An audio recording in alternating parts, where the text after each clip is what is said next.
radio for the Agile community. www.Agile.FM.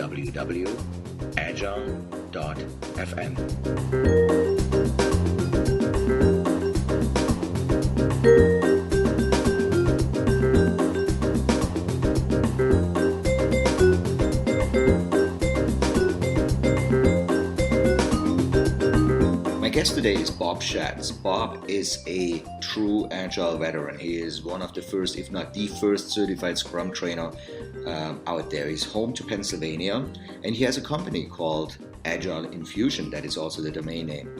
Bob gave a talk, and that talk was called Creating Magic with Customer Engagement. That topic was intriguing because we thought maybe we run an episode entirely dedicated to sprint review, where we're closing the feedback loop. And we're just going to talk about things people do wrong in sprint reviews and how this meeting could be improved for project success. Welcome to the podcast, Bob. And what do people do wrong in sprint review?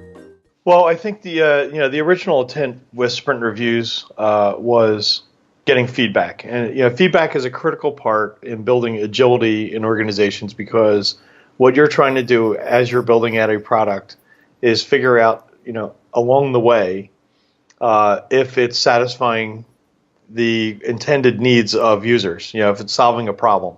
Mm-hmm. And so we go into a problem-solving process with a set of assumptions. Some of them are informed by users, or at least our perception of who the user might be and what they have as a problem. And often we carry those assumptions and then we fill in gaps with our own sort of thinking. Mm-hmm. So the idea of the sprint review was for a feedback mechanism on the product. And so when you think about, the fact that you need to get feedback, the first thing we did was increase the frequency. So in our traditional approaches like the waterfall method, our typical feedback cycle was at the end. And for most of us, we remember that as an unpleasant experience because mostly what you figured out after pouring your heart and soul into something is that what you just developed was something that the user didn't want. And, whether it was, it was, basically an interpretation of requirements and, going into design and coding and testing and, just assuming that you thought you knew. So there would be a lot of rework at the end of a waterfall project to actually try to incorporate what was actually intended, and but then again, you're using the same process to produce the new version, which created the old version. So It's sort of like a self-fulfilling model where it just keeps getting worse. So one of the big things we tried to do with these agile practices was incorporate something we had learned a lot during .com, was how you engage customers in this process to make sure that as you're going along, you're checking those assumptions with end users. And also the added complication that we have today, which is the outside environment in which those users operate, that's changing as well. So you have technology changes and, economic changes and political changes and, different policies, procedures, right. Markets that these users are operating in. And so you're going after a much faster target, a faster moving target. So the idea of the sprint review is to get feedback as that's going, learn more about the user, and make sure you're tailoring what you're producing to actually solve a fast-moving problem. And so when you think about that, you think, well, what would be the best way to get feedback? Obviously, increasing the frequency is good, but then you think the secondary thing is, who are you getting feedback from? And so, common sense would tell you that the feedback we probably should be getting should be from the people who are going to use it and direct involvement with the user to get that. But for some reason, we tend to shy away from that. And that's what I see as the biggest problem in sprint reviews is people are having them to sort of check the box and be compliant with, Agile or Scrum or, whatever version they're using. Mm-hmm. But, when you ask, well, you're having a sprint review, but is there a customer in there? Is there a user in there? And you get a puzzled look like, wait, why would they be there? Well, if you're looking at it yourself and you just created it, what's the feedback? Right. Like whoever looks at something they created and says, oh, this is garbage, we're going to throw this away. I mean, that's pretty rare. You're going to, because of confirmation bias, you're going to look at something you created and just say, oh, this is amazing. This is great stuff. So again, what happens is you could be running really great sprints and then going through all the, ceremonies and making sure you're doing everything. And even in the best case, get much faster at doing that. But you're going faster in the wrong direction, which is probably more dangerous than not doing anything, like go backwards. So that's what I've seen as a big issue. Well, some teams, and including myself, I call this thing sometimes casually the demo, right? So you call this instead of sprint review. But if you really look at the word sprint review, it's much deeper than a demo. How would you like to see a sprint review being executed, like comparatively to demos? Like, demo is very common. People are like, demoing back to the product owner and getting some form of feedback, and then they walk away from the meeting. But they lost a lot by doing exactly that. What do you think could be done better here? Well, I think the term demo is often associated with product demonstrations, which I always think of like infomercials, right? Where somebody's doing something and they're pushing it at you, like look at this, look at this. And but wait, there's more. But wait, there's more, right? New and improved, like, oh, where do you see this? So to me, a demo is always, and I can remember back in my days, working in the Department of Defense and the demos we used to do as I worked for a contractor, General Electric, and the demos were always like big pushes. Like we were just, we used to call them the dog and pony show, because you'd stand up there and like pretend that everything was good, and you'd push, but never really have a conversation about what was happening. And that's always been my fear, is not to create that, because it was, you never learned anything. So the way that these things, and I think that was one of the big reasons that the idea of calling it a sprint review instead of a demo was done specifically for that purpose. But you see that a lot of people will drop back to the word demo. And so it's sort of going backwards. And so to me, the way I see it is you have people there. You have the people that developed it, the Scrum teams. You have the product owner. You have executives, stakeholders, other groups in the company. But all those people are there in support of a customer that's the main people that should be there, is an end user consumer of what you're creating. And that person should be outside of that environment because they have an objective view of it.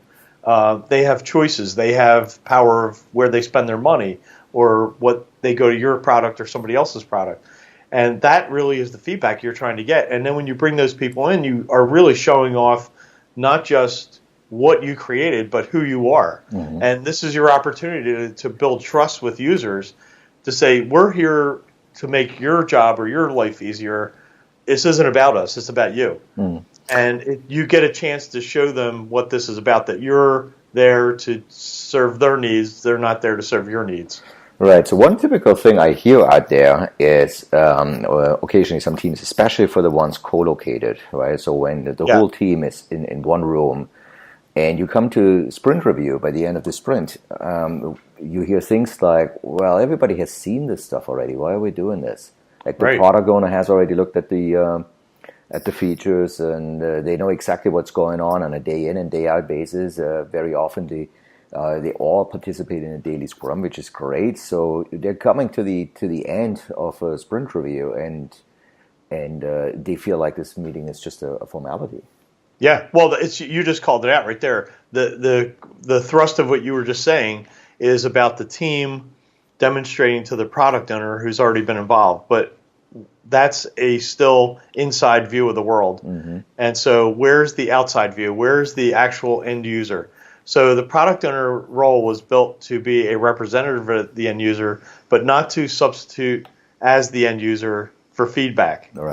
Right? So there's a difference. So really what you're trying to show in a sprint review is this product owner owning the product is presenting the context of where we're at, and the team working with the end users to show what they've created, and that helps and then using the users as a sort of collaboration there, which is customer collaboration. It was part of the Agile Manifesto, to actually collaborate with the customers to decide what to do next that's going to create value, and what was done in that sprint is that valuable. And so we can tune are assumptions about what is good and not so good for the user. And so when you just focus on the product owner, you're getting a single sort of like, it's already like sort of a jaded view of the world because it's still within the system. It's not outside and looking at the bigger picture. And right. that's really the big difference there. There's still a an area between the product owner and the stakeholders or customers they're talking to, right? There's still a possible source of error. Oh, sure. And if you even go past that, you say product owner, customer, and the customer may not be the end user. It might just be the person who's paying for it, right? Mm-hmm. Or the management of the people that are users. So if you looked at like if you were doing like an example, a call center software, right? Mm-hmm. So the end user is the person that's on the phone with their customer. And, so when you have a sprint review, let's say we're doing call center software, you might see the manager of that department show up to give feedback. But that manager is not the end user. Yeah. They may be getting a report or something like that, but if your reports are about call times and you're doing something in that software to actually increase call times, mm-hmm. that would be something that the end users would really pick up on. Yeah. But the manager might not. So you could actually deploy software that was meant to do one thing and actually did the complete opposite. Right. It's fascinating because you could say the manager of the call center might have been somebody on the phone years ago, right? Yeah. That has received a promotion. It still feels like I know everything about call center. Of course, and, right. But unfortunately, the knowledge has outdated by I don't know how many years. So it's true. Go to the source here. What does the Agile Manifesto, you just mentioned it, teach us about all that? Yeah, it says, well, I mean, the first thing is on the main part of the manifesto, it says customer collaboration over contract negotiation, which in the case of contract negotiation, the meaning of that was the whole concept of meeting requirements, as if, checking all the boxes was, the success criteria, where the Agile Manifesto would say, no, the requirements are interesting, but you have to collaborate with customers because, especially when the world starts changing faster, which we're obviously in now, you need to stay on top of what they're actually experiencing, and you have to check your assumptions constantly against the new world, and that's why it becomes increasingly more important today than even when the manifesto was created in 2001. Yeah. So that was 16 years ago. And if you look at what's happened in 16 years in terms of users and the focus on the user and end user consumer experience, that is, that has gone up incredibly high. And so now, if you're not focused on those users, you're always going to be missing. And if you're using good Agile practices and not engaging the user, then you're just going to be missing a lot faster. That's what I was getting to. So, project success as a whole, right? So you mentioned earlier there was this grand scheme project in waterfall style. Now we're back to this Agile. We're doing sprint-based delivery. Project success and these both things are significantly different. How does the sprint review and customer engagement as a whole fit into that? What's different now? Well, I mean, if you think about customer success, I mean, before project success meant, we delivered on time, we were, on budget or under budget, and we met all the requirements. And that was how people used to look at a project, which was always weird to me because, first of all, delivering on time and on budget is interesting, but what did you deliver is probably more interesting. Like anybody can hit a project on a date and under a budget, but if you delivered the wrong thing, is that a success? And you could say, well, we met the requirements. Okay, well, if the requirements actually made the user happy, then yeah, that would be a good success. But if the requirements aren't making the user happy and then the environment's changing as well, then was that a success? Like you delivered on time, on budget, and met all the requirements, but the user didn't get their problem solved, then there's no success there. So my view of success, and I think this is sort of the newer thinking, which is more looking at the outcomes. I always help my clients set up projects so that we're always looking at post-release metrics of success. Like, in other words, don't tell me what you're going to achieve inside. Tell me what, once the user gets that, it's in the hands of the user, what they're going to achieve as a result. What are the benefits that they're going to derive from doing this? And let's try to think about that before we start. And that way we're geared towards their success instead of just our success.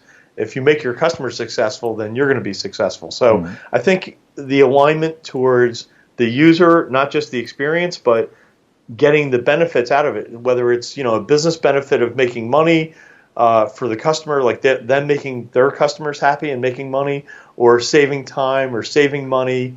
Those are things that, or improving their customer satisfaction. So like I try to align my customers with you need to focus on your customer's success. Like that should be your primary thing. If you can do that, then you're going to be more successful. But so I think that's the game. It's not just about time and money. Obviously, that's always going to be something we have to worry about. And certainly making sure that we are getting the right things in the hands of the user, which is what these sprint reviews are meant to do, is to constantly tune and make sure that as you're going from sprint to sprint, you're navigating the waters of what's going to create success for those users. Right, and there's definitely like a project charter or something out there where people say there's a reason why this project was funded in the first place, and that is probably a good starting point. Do you think? I mean, I'm just going to make an assumption. A lot of people listening to this episode here right now, they're doing Agile, doing Scrum, let's say. They're probably thinking right now, I don't have a customer in my sprint review. Right. Honestly, I think this is a common scenario, right? And is there anything an Agile team can do to change that? Is that a team? Do you think a team should demand customers in this thing? Should you think they should be going out more? Should they? Does the behavior of the team has to change to accommodate for that? And when I say the team, I don't mean necessarily only the development team. It could be the entire product owner included, Scrum Master included. Yeah, I think it goes even higher because, I think first of all, to the basic question, what can they do? I think the first thing is you can ask the product owner, right? You say to the product owner, look, we're putting a lot of money and a lot of time and we're putting our souls into this, which most good software people, when they go into something, they put everything they have into it. And, you can express, the fact that you don't feel like we're getting the right level of feedback, that maybe, because of the past things we've put out that didn't quite hit the mark and cost us a lot of time and money to fix, that maybe it'd be a good idea to have somebody from the outside come in and take a look at this and do it on a regular basis. As, if we're going to decide we're going to use these Agile practices, then that's a core tenet of the Agile practices. So, right there, we know we have a disconnect. And so I would think the first thing would be just ask. And, you never know you're going to have something until you ask for it. And so I think you should do that. And if that doesn't work, I would, talk to if you have a Scrum Master, then talk to a Scrum Master. If that doesn't work, raise an obstacle. This is why we have impediments and obstacles in these practices, is to help identify when something is blocking you from doing the right thing. And this will be a clear obstacle.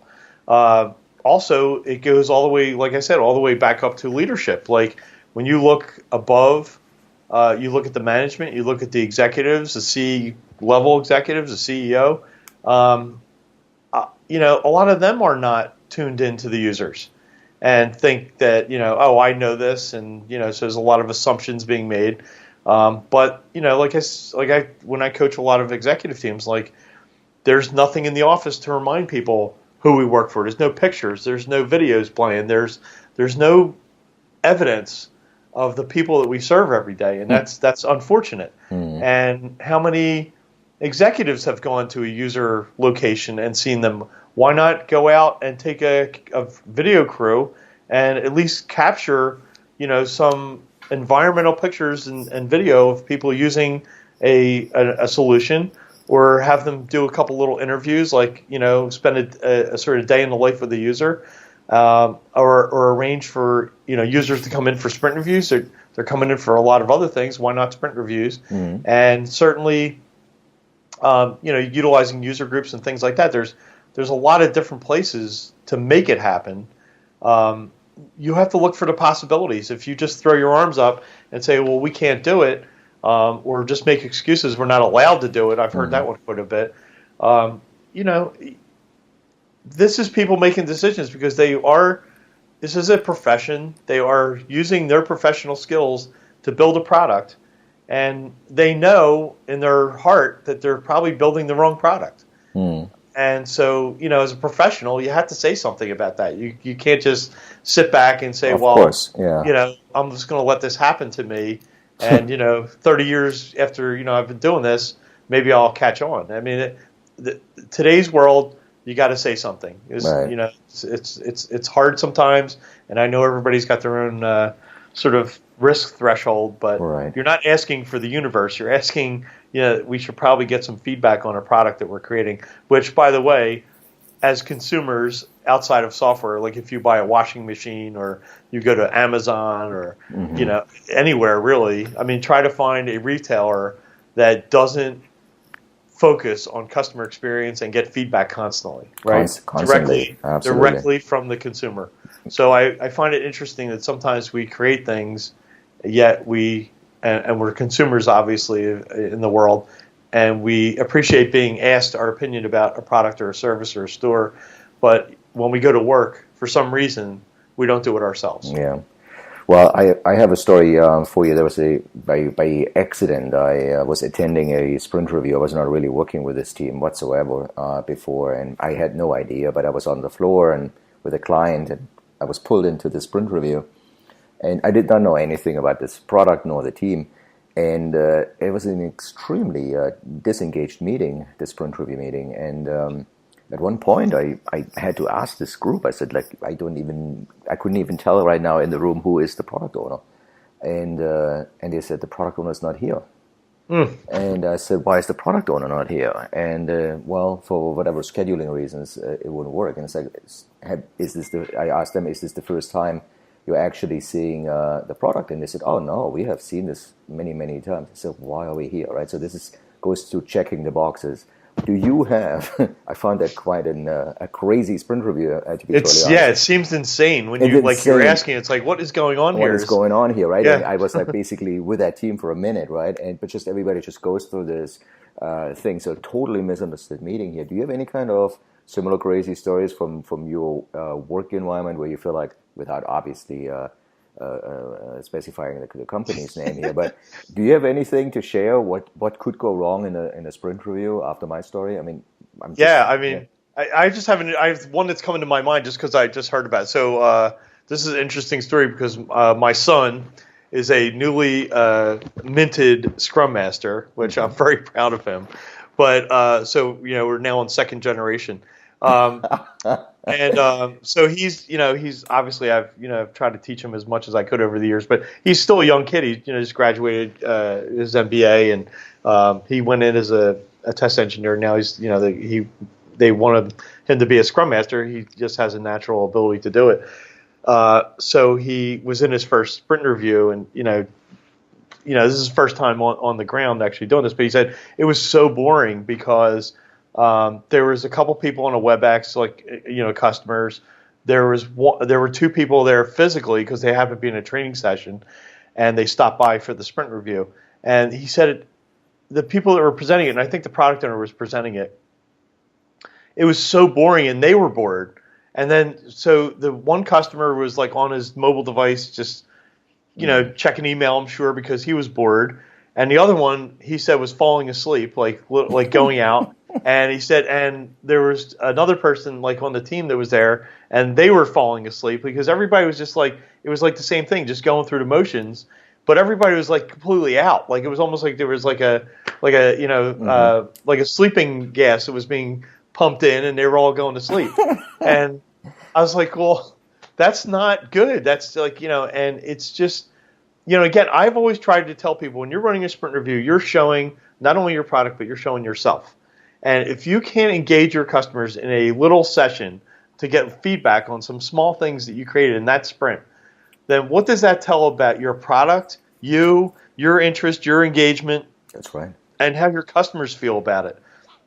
And so you're just not there. You're not getting it. Right. And so, I'm trying to train him now. Like, look, you're the Scrum Master. If you got to get the team to set the tone. You're not just putting on a show here, what we call a dog, and I had to tell them what a dog and pony show was, but like you're creating an experience for users. You're letting them know, here's who we are, and this is what we care about, and if you don't show that, then they're not going to show it. And so I think that's always interesting. And I have one other thing that was interesting. I was working with this company that built guitar amplifiers, and I didn't know much about amplifiers, but they wanted to use Scrum for their product development, and they were all in this company, all really geeky guitar players. They know everything about music and all kinds of geeky stuff with electronics and creating things with amplifiers. But because of that knowledge and their experience, they weren't having consumers in their sprint reviews, which is with live equipment. And so I had to actually get them to understand that first, and then we had them set up every other Saturday. They were having their sprint reviews, and what they were having was jam sessions. So I had them get like kids in there, like teenage musicians, like from high school or whatever, some older, maybe semi-professional, and then get some professional musicians, like get them all together and bring them in every other Saturday, have a jam session because everybody likes that, and then maybe you can raffle off some older equipment that you guys have hanging around here that you're not selling. Why don't you just auction it off so that they could get some free stuff? And it really turned the way they looked at their own product. I was like, you guys are looking at the inside of the box. You're all tied up in the electronics and all the sound patterns and all that stuff, but you're not looking at it from a consumer perspective, right?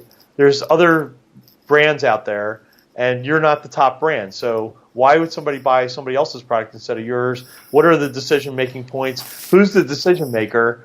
And why? What are they making the decision based on? And so you need to understand that, because just building a product that you like is great, but if nobody buys it because it doesn't do one thing that the other brand does, then so what? You did was build a box for yourself. Yeah. And you don't have to buy it. You get it for free. So where's the money coming in? So it really opened their eyes to the fact that there's an outside world there. Yeah. And I think when you take a look at the outside world and you hear the people that are not sort of getting the product for free, if you will, that you hear very different feedback. And I think just figuring out a way to engage your customers in something that's exciting for them, and considering the sprint review an event where you're hosting customers, like a party at your house, and think about, do you want to bore everybody and have them run away, or do you want them to have a great time and want to come back? Right. No, excellent example, Bob. What I mentioned in the beginning was you are actually enrolled right now in a doctorate program. You're pretty much at the end of it, right? Does this topic we have discussed here for the past 20 minutes or so, does that somehow relate to this? This might be a yes/no answer, or maybe a little bit more than that, but does that relate? Is that part of your research right now? Well, first of all, I'd like to say I'm close to the end, but I'm not sure what the end is. Like, I got to the point where all my classes are finished, and now I'm starting my dissertation process. So I think I thought I was near the end. Now I'm starting to realize that I'm just at a plateau, like the 50% mark. When you're climbing, Mount Everest, and you just hit a base camp. Yeah. And I think that's like, I hit the base camp, but I was like, oh no, look up. So it's still a little bit of a climb, but I'm excited about doing that. Now, the what I've been focusing on is change agents, not so much customer engagement, but just change agents in general. People that lead radical changes in organizations and how they make decisions to do something like that, and what are the sort of impacts to their careers as a result of doing that.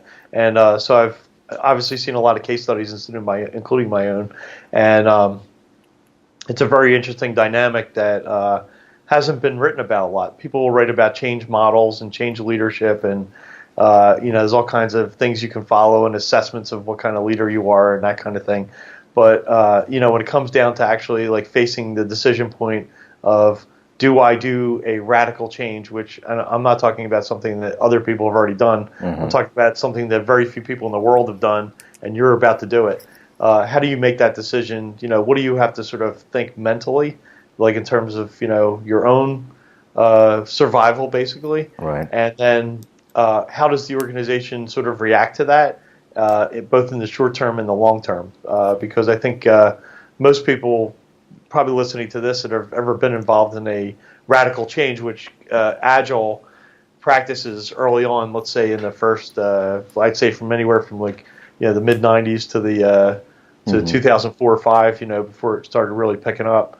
At that time, that would be considered a radical change, and I think you'll find a lot of people that have been through that probably wound up at some other place after that, or becoming a coach or a trainer. Yeah. Because basically the system is built, and most consultants that are in organizations will probably resonate with this as well. But you're there to be the outsider, but really that system can't handle you all the time. It would be a terminal relationship, and that's I've sort of built my consultancy based on that I already know it's a terminal relationship, and my job is to get there faster by having them be self-sufficient. Right. Well, maybe we make this the teaser for the next podcast, right? Make that the topic for the next podcast. Yeah, that would be awesome. Yeah, that's another great thing to talk about. Yeah. Bob, I want to really thank you here for your time, and I also want to just highlight the fact here we dedicated this entire podcast here episode to sprint review, and I really hope that with your tips and tricks here and different thinking, most importantly, of how this meeting could be organized and held, a lot of people get much, much better products out there. Yeah, I'll tell you, it's a great feeling when you're in front of users and, even if they don't like something, at least you're finding it out. And most of the time when you're involved like that, they wind up giving you the right advice and you build a great product. And there's nothing better in the world to develop a product that people love. Yeah. What a great sentence to the end of this podcast. Thank you so much, Bob. Thank you, Joe. Bye-bye. All right, bye-bye. Thank you for listening to Agile.FM, the radio for the Agile community. I'm your host, Joe Krebs. If you're interested in more programming and additional podcasts, please go to www.agile.fm. Talk to you soon.